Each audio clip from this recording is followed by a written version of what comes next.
احنا داخلين على موسم مولع نار من سنين. انا بوعدكم ما شفناش ولا هنشوف موسم زي اللي جاي ده. اهلا بيكم في اول حلقة معايا هنا على القناة، وان شاء الله هيبقى ميعادها ثابت كل يوم جمعة الساعة 3 العصر. حلقة هنلم فيها اللي حصل في الاسبوع، نتكلم فيها عن ريال مدريد، عن برشلونة، عن الدوري الانجليزي. ما افتكرش ان احنا نتكلم عن حاجة اكتر من كده. طبعا دوري الابطال لو موجود حاجة حصلت، واكيد لو في ماتش جامد لريال مدريد هتلاقي في حلقه في نص الاسبوع او لايف بطلع بعد الحلقه على طول علشان نتكلم في الحلقه. وحلقه النهارده حلقه خفيفه ولطيفه كده، هنحكي مع بعض ليه من وجهه نظري انا شايف ان احنا داخلين على اقوى موسم كروي حصل من سنين كتير. اسباب بقى كتير هنقعد نتكلم فيها مع بعض في الحلقه، وبعدين هنمسك بقى ريال مدريد وبرشلونه ونقول ايه راينا في الميركاتو بتاع ده والميركاتو بتاع ده، وشايفين ده هيوصل لفين وده هيوصل لفين، ونتكلم شويه عن الدوري الانجليزي، وفي الاخر هنتوقع مع بعض بطل الدوري الاسباني وبطل الشامبيونز ليج. وهقول لكم ترتيب اول 4 في الدوري الانجليزي ولا اول 5، خليها اول 5 بقوا بيخشوا 5 دلوقتي شامبيونز ليج. نقول مع بعض ونتوقع ترتيب اول 5 فرق في الدوري الانجليزي. يلا بينا، يلا بينا نبدأ، بسم الله. طيب، اللي انت بتقول ان ده هيبقى اجمد موسم كروي عدى علينا من سنين، انا بصراحة عندي شوية اسباب كده. اول سبب كاس العالم. بعد دايما كاس العالم، الموسم اللي بيجي بعد كاس العالم بيبقى موسم جميل. مش دايما ومش على طول ومش كل كؤوس العالم، ولكن اغلبية كؤوس العالم اللي بيتفرجوا على كرة من زمان لازم تلاقي الموسم بيحصل فيه شوية حاجات كده. الموسم طالع منه لعيبة جديدة، منتخب في حد ذاته ظهر فاللعيبة بتاعته قلب الدنيا. انا بحب المواسم بتاعت كاس العالم، وخصوصا ان مصر كانت في كاس العالم ده وفي هايب كروي، او الناس بقت مهتمة قوي بالكورة ومركزة معاها، خصوصا وجود المنتخب وصعوده لدور ال16، فالناس بقت مركزة قوي مع الكورة. فالموسم السنة دي هيبقى جامد قوي من حيث المتابعة. تاني نقطة، كمية الانتقالات وتغيير المدربين اللي حصلت في السوق. هو في ايه يا جدعان؟ هو في ايه بجد؟ في الدوري الانجليزي نص المدربين اتغير، نص المدربين حرفيا. انت فاهم يعني ايه دوري كامل نص المدربين اللي فيه اتغيروا؟ نصهم 10 مدربين من 20 فريق كله متغير، مفيش. وانا معتبر مانشستر يونايتد من اللي اتغيروا، الراجل ما مسكش غير كام اسبوع في الاخر واتغير. حاجه يعني مش طبيعيه. ريال مدريد مغير، جايب مورينيو علشان يدغدغ بيه الدنيا، مغير جايب 6 لعيبه، سوق انتقالات جبار، لعيبه عماله تروح وباسعار. انا مش الاسعار هنتكلم، بس الاسعار متخلفه. هو في ايه اللي حصل في الاسعار؟ ايه اللعيبه دي؟ مين اللعيبه اللي فجأة ب 117 مليون؟ مين دول؟ مين دول اصلا عشان يدفع فيهم اكتر من 60 مليون؟ هو ايه اللي حصل في سوق الانتقالات؟ دنيا مولعة ولاعيبة جديدة بتظهر ومدربين جداد عايزين يثبتوا نفسهم على الساحة، وحاجة تخلي الموسم ده موهوج ومولع، والدنيا هتبقى زي العسل. وتعالوا بقى نمسك كل اللي احنا قلناه ده حتة حتة، وهنبدأ بريال مدريد. وكل مرة هنبدأ بريال مدريد أنا ديكتاتور. هو كده، انا هبدا بفرقتي.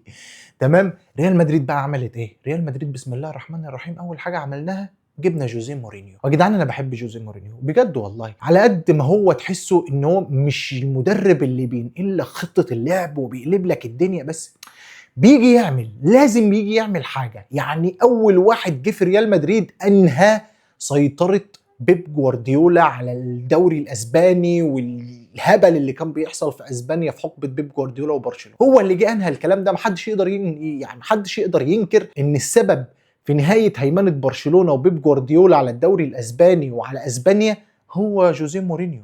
فانا بتفائل بيه بصراحه، حتى لو مش هيجي يقلب الدنيا، بس هو بيجي يعمل حاجه. وبصراحه باوضه اللبس اللي موجوده عندنا دي وكميه اللعيبه النجوم اللي احنا ممكن نوزعهم على انديه العالم، يعني احنا ممكن ناخد كل لعيب من ريال مدريد. ريال مدريد عباره عن شويه نجوم كتير جنب بعض، حاطينهم ملزقينهم، مفيش نجم اوحد عندنا. لا احنا فرقه النجوم المتعدده. لو كل واحد من دول راح فرقه هيبقى نجم الفريق الاول بتاعه. كل لعيب من ريال مدريد ممكن يبقى نجم الفريق الاول بتاعه، حاجة يعني مش طبيعية. وبعدين راح مدعم بقى ب6 صفقات، وبصراحة شوية صفقات حلوين. طيب خلونا كده نمسكهم لعيب لعيب.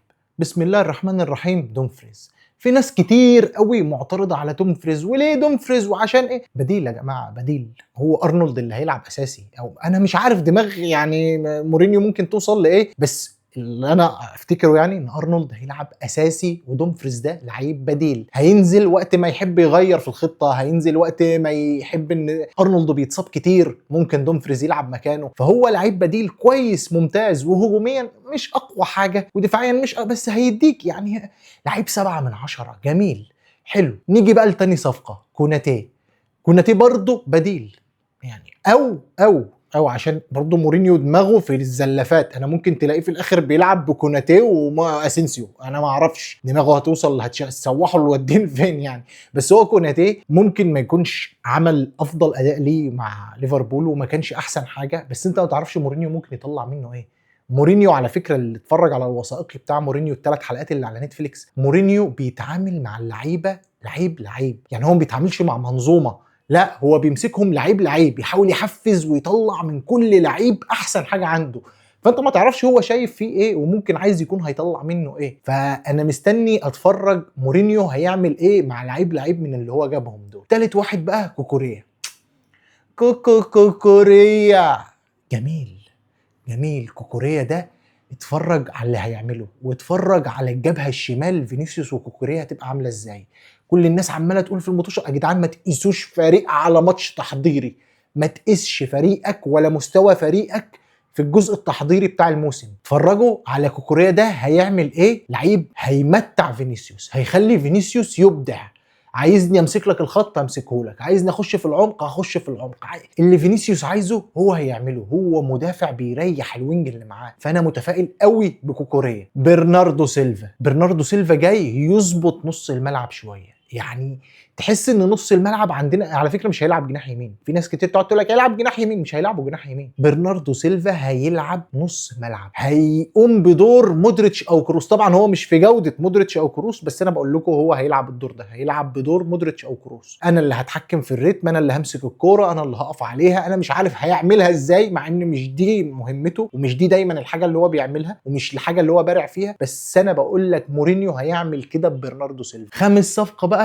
كارلوس اسبي، حاجة حلوة كده، لعيب رقم 9 تنزله في الماتشات وانت مزنوق، مش هيقعد بقى على الدكة بره يقعد يوكوك وانا عايز انزل وانا مفيش الكلام ده، هو عارف ان هو جاي بديل. باشا خليك قاعد وقت ما الدنيا تبقى مزنقه معايا، امبابي مصاب، عندي اي حاجه محتاجك تخش في مطوشه سهله، مطوشه الكاس، ماتش ملوش اي لازمه في الدوري وانا كسبانه هدخلك تيجي تعمل لي سكور. هي دي بقى فايده كارلوس اسبي اللي اتفرج عليها اللي اتفرج عليه في المطوشه التحضيريه. جميل، لعيب جميل بيخش 9 بوكس جوه، بيحط بدماغه، بيلعب برجله تاب ان، مش عايز انت اكتر من كده، هو ده اللي انت عايزه كبديل لمبابي. اخر واحد بقى معانا ديوماندي.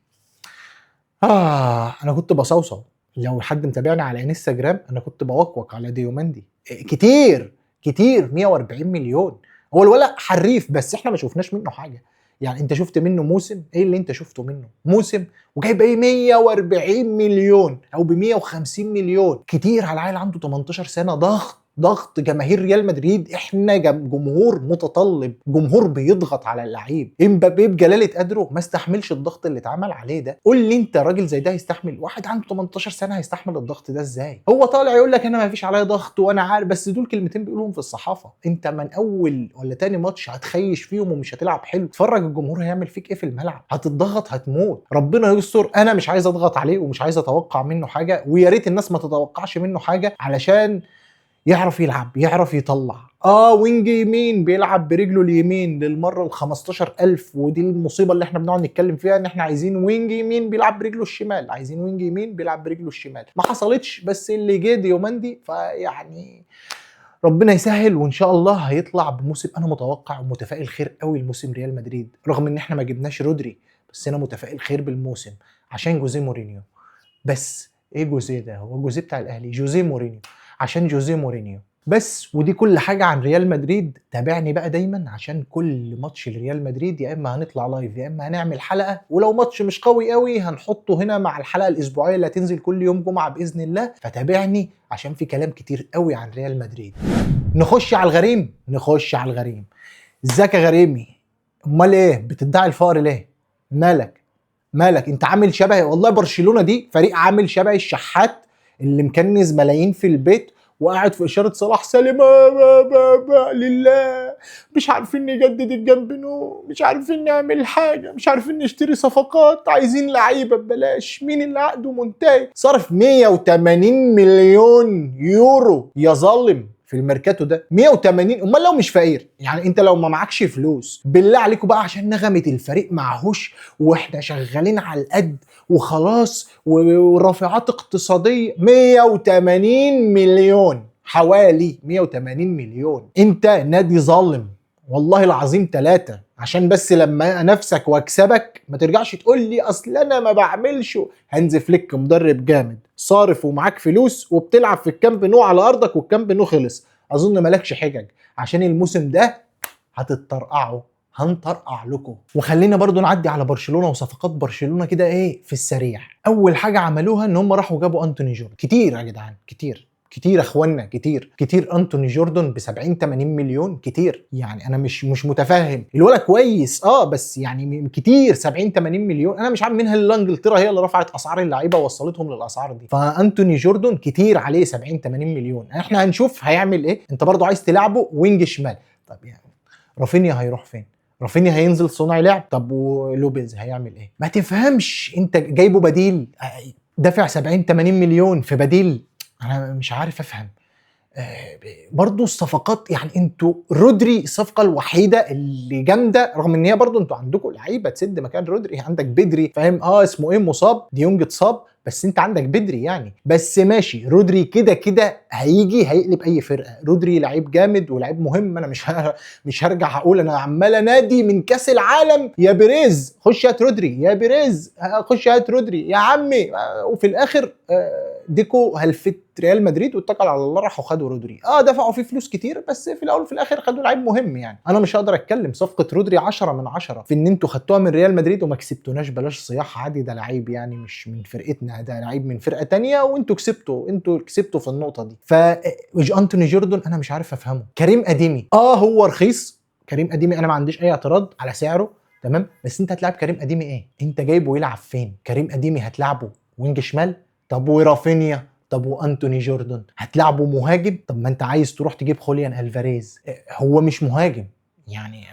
كريم اديمي مش فرود، انت جايبه تعمل بيه ايه؟ في علامات استفهام على صفقات بتاعت برشلونة. انا مش فاهم هيروحوا فين يعني. انت جبت اللعيب تمام، لعيب كويس 10 على 10 وسعره جميل، هتلعبه فين؟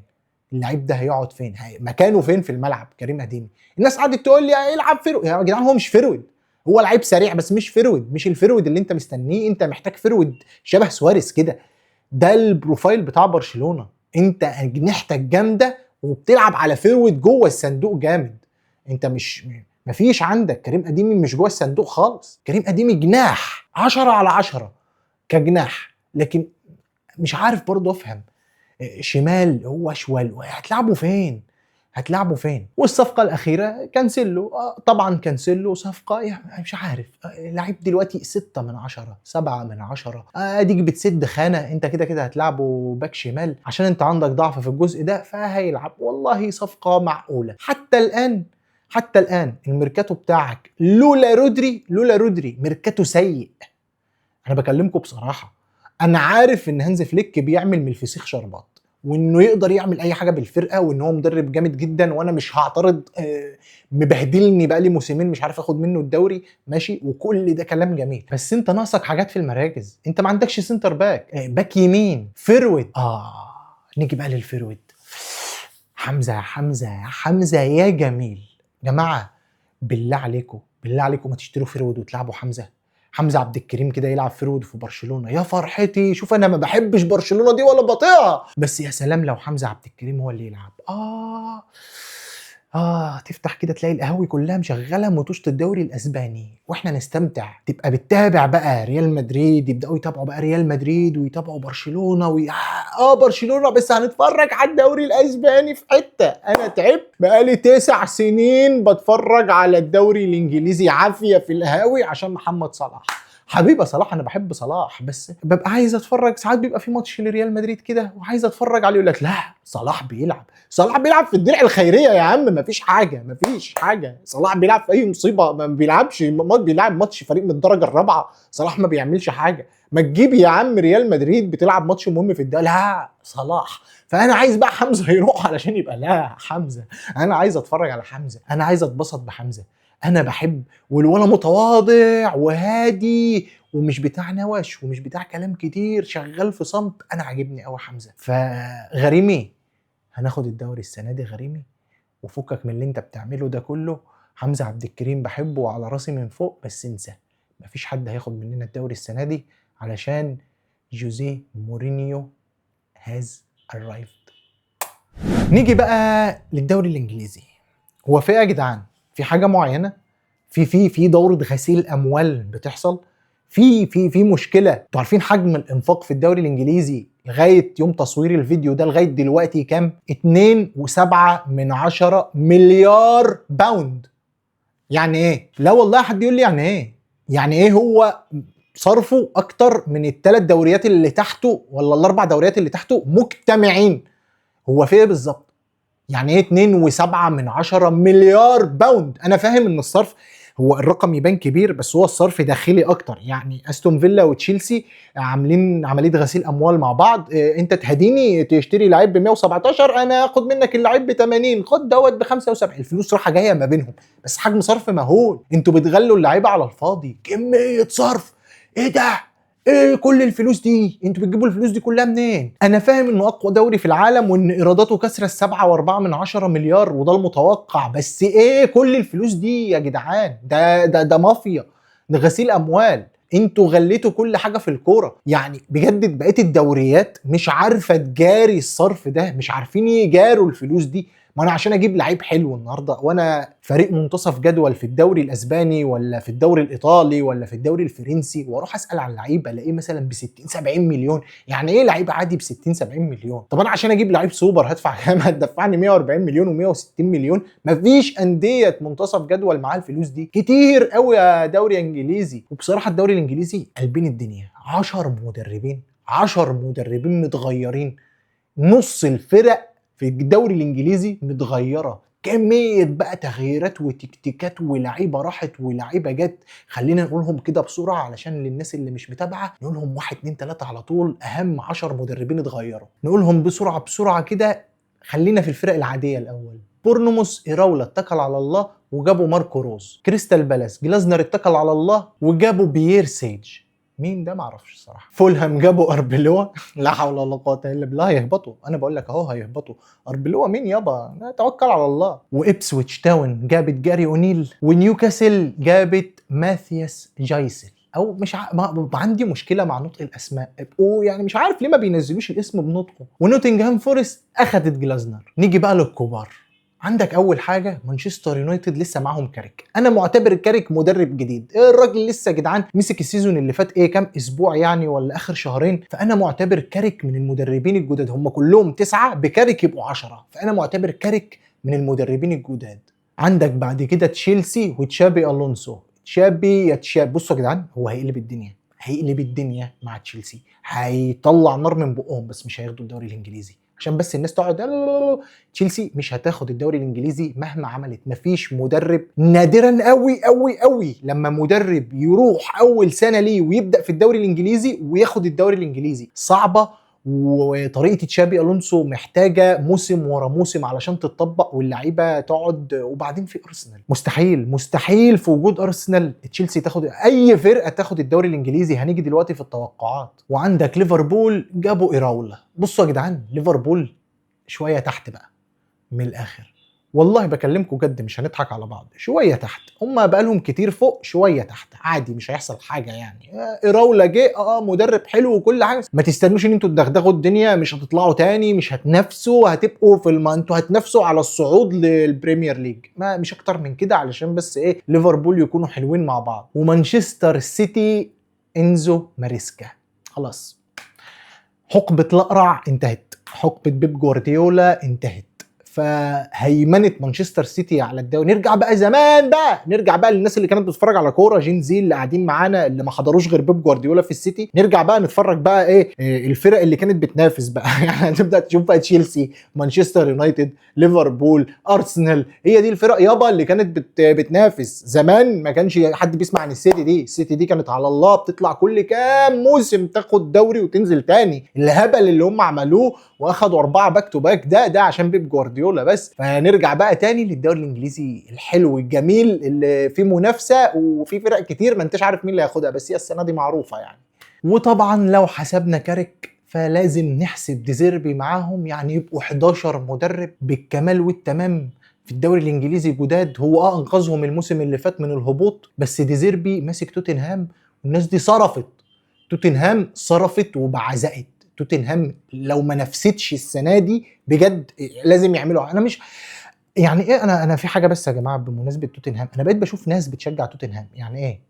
معلش بس سؤال هيموتني وهيجنني، يعني ايه توتنهام؟ هو في حد بيشجع توتنهام؟ يعني هو ده فريق يتشجع؟ يعني اللي شجعوه شجعتوه ازاي؟ شجعتوه ازاي وليه وفي انهي حقبه وعلى اي اساس؟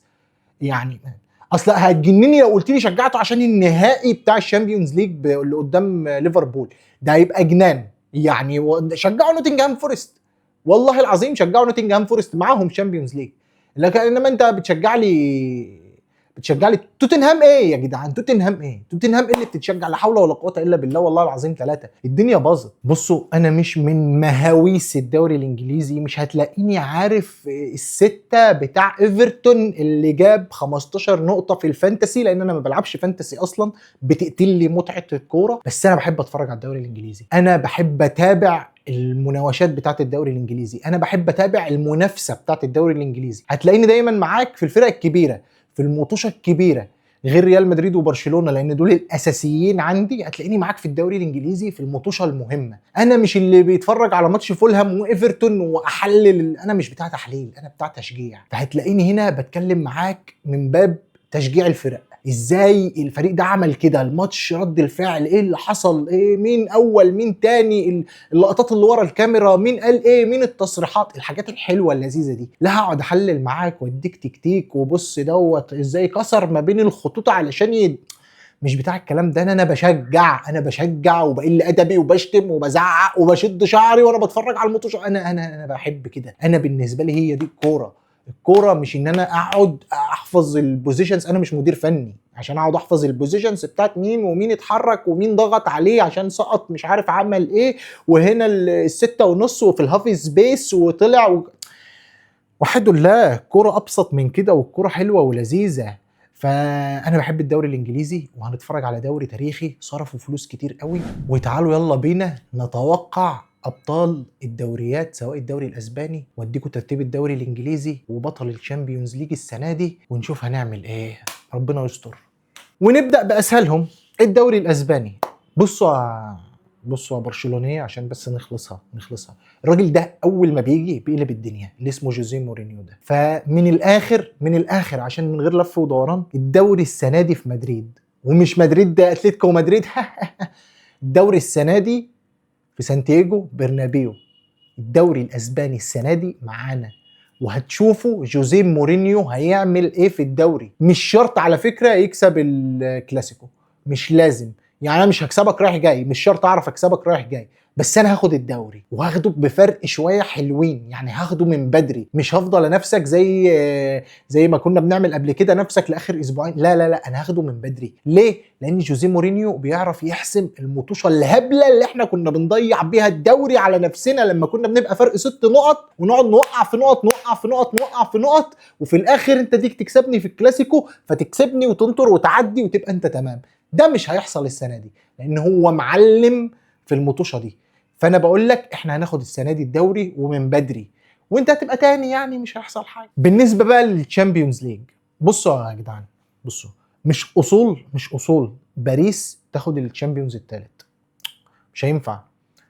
مش هينفع باي حال من الاحوال. بقى يفجروا الطياره بيهم وهم مسافرين، يعملوا اي حاجه، ما ينفعش. ده رقم مسجل باسم ريال مدريد وزين الدين زيدان. احنا نعمل اي حاجه في الدنيا بس ده ما يحصلش. يعني اتمنى ريال مدريد تقابل باريس في اي دور من الادوار الاقصائيه في دوري ابطال اوروبا، علشان لازم نخرجهم. الفرقه دي ما ينفعش تاخد 3 دوري ابطال ورا بعض. ما انا ابقى اقول لك على حاجه، اقبلها من برشلونه. برشلونه فريق كبير، باريس ده فريق على الله، ما ينفعش الرقم ده يتعمل باسم باريس. ليفربول اقبلها منه، اي فريق في انجلترا اقبلها منه. شوف بقى، انا قبلتها من برشلونه ان هو يعملها، بس واحد زي باريس يجي ياخد دوري الابطال 3 سنين ورا بعض وهو عمره لسه ما شمهاش، بقاله سنتين بس.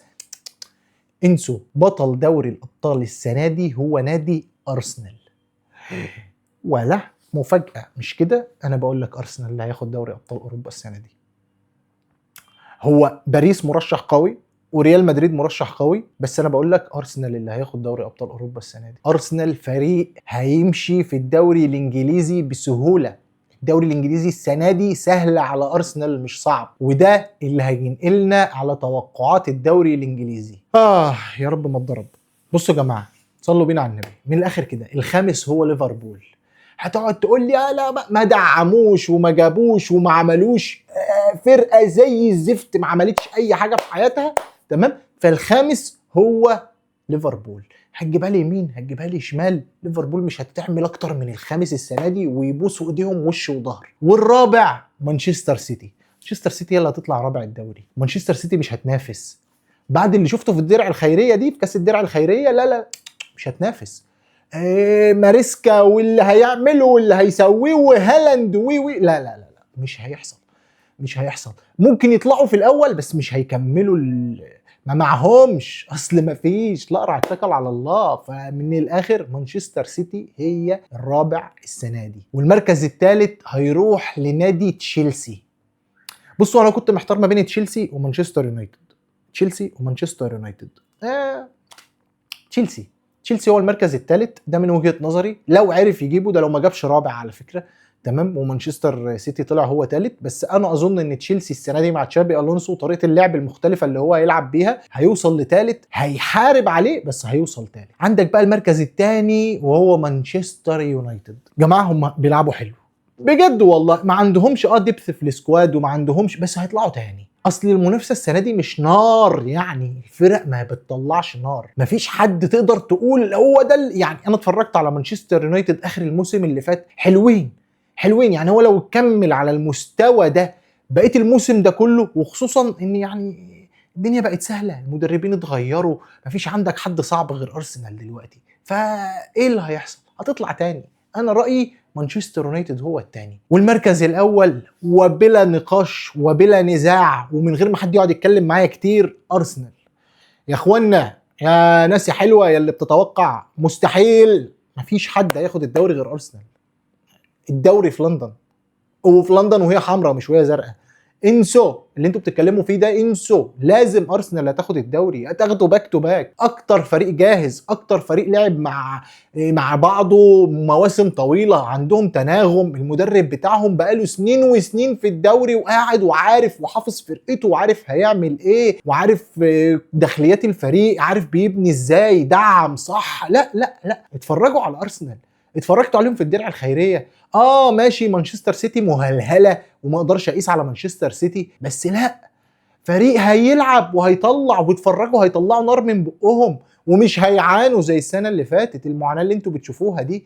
ارسنال هيدغدغ الدنيا، هياخد الدوري الانجليزي. ما تتوقعش تشيلسي وما تروحش تتوقع للسيتي، ما تتوقعش ليفربول تحت خالص. مين هياخد الدوري؟ هي ارسنال بطل الدوري الانجليزي لموسم 2026 2027. وبكده نكون وصلنا لنهايه الحلقه.